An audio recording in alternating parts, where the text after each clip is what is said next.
Tu veux raconter une histoire, maman, s'il te plaît? Oui, une histoire. Oui, d'accord les enfants. Vous avez été sages? Vous êtes bien assis? Allez me chercher une histoire. Aujourd'hui, je vais vous lire La Lune pour Noël.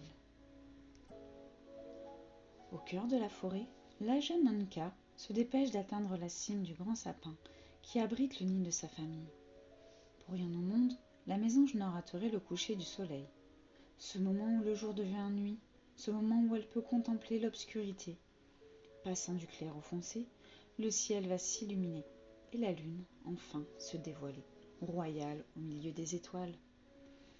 Toutes les nuits, Anka n'a Dieu que pour elle, la lune. Qu'elle soit ronde ou en croissant, blanche ou orange, la lune émerveille la mésange. Anka rêve de voir la lune de près.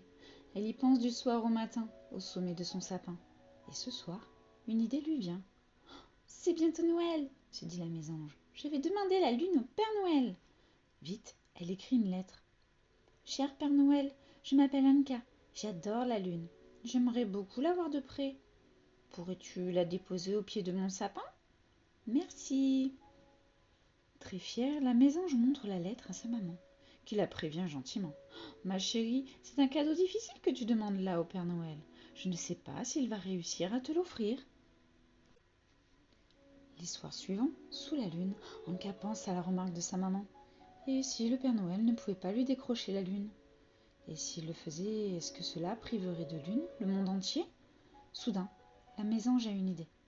Elle écrit une nouvelle lettre au Père Noël. Cher Père Noël, c'est encore un cas. J'adore toujours la lune.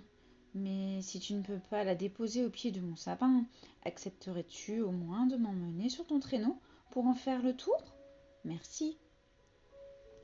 Anka tend la lettre à sa maman, qui sourit et dit Eh bien, le Père Noël va comprendre à quel point tu aimes la lune. Je suis sûre qu'il va trouver le moyen de te la faire approcher. Réconfortée, la mésange plonge le bec dans son livre préféré.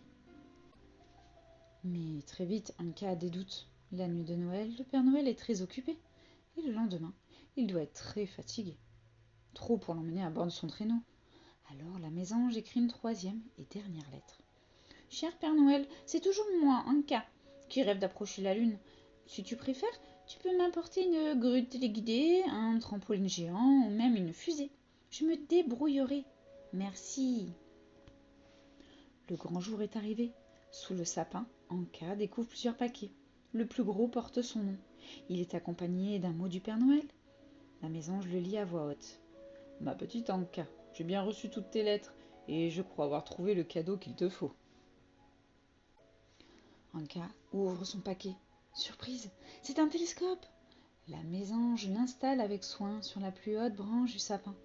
Impatiente, elle colle son œil à la lunette. Là-haut, dans le ciel, la lune semble se rapprocher. Comme elle est belle!